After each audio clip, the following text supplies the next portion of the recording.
கர்த்தருடைய நாமத்தினால் உங்கள் அனைவரையும் வாழ்த்துகிறேன். வேதாகமத்தில் கேள்வியும் பதிலும். உங்கள் பதில்களையும் கருத்துக்களையும் நீங்கள் எங்களுடன் பகிர்ந்து கொள்ளலாம். இன்று வேதாகமத்தில் ஆதியாகமம் 7ஆம் அதிகாரத்தில் இருந்து கேள்விகள் மற்றும் பதில்களை நாம் பார்க்கலாம். தேவன் சுத்தமான சகல மிருகங்களிலும் ஆணும் பெண்ணுமாக எத்தனை ஜோடிகளை எடுக்கும்படி கூறினார்?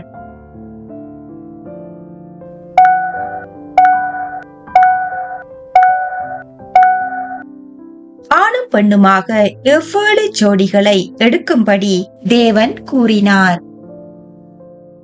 எத்தனை நாள் இரவும் பகலும் பூமியின் மேல் மழை பெய்தது?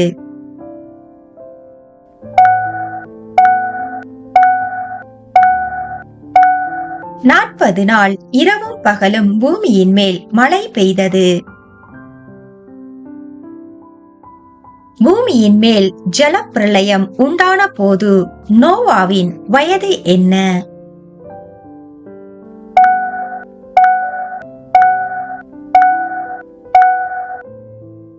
நோவா 600 வயதாய் இருந்தார். எத்தனை பேர் பேழைக்குள் பிரவேசித்தார்கள்?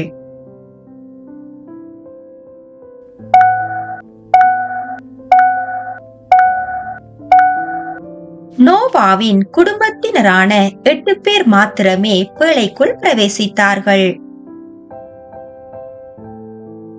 பூமியின் மேல் ஜலப்பிரளயம் உண்டான போது எவைகள் அழிக்கப்பட்டன?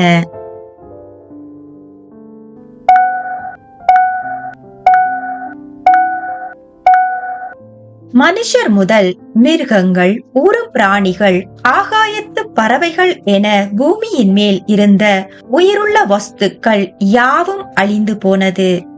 நோவாவும் அவனோடு பேழைக்குள் இருந்த உயிர்கள் மாத்திரமே காக்கப்பட்டது. கர்த்தர் நோவாவை தமக்கு முன்பாக எவ்வாறு கண்டார்?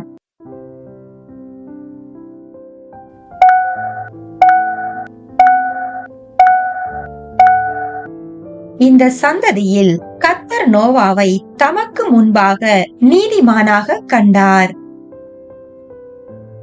கர்த்தரால் பூமியின் மேல் உண்டான ஜல பிரளயத்தில் இருந்து யார் யார் காப்பாற்றப்பட்டார்கள்?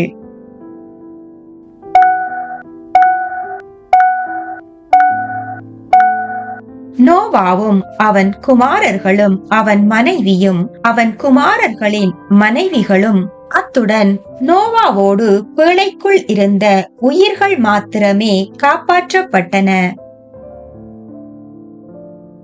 மற்றொரு பதிவில் சந்திக்கலாம். கர்த்தர் உங்களை ஆசீர்வதிப்பாராக.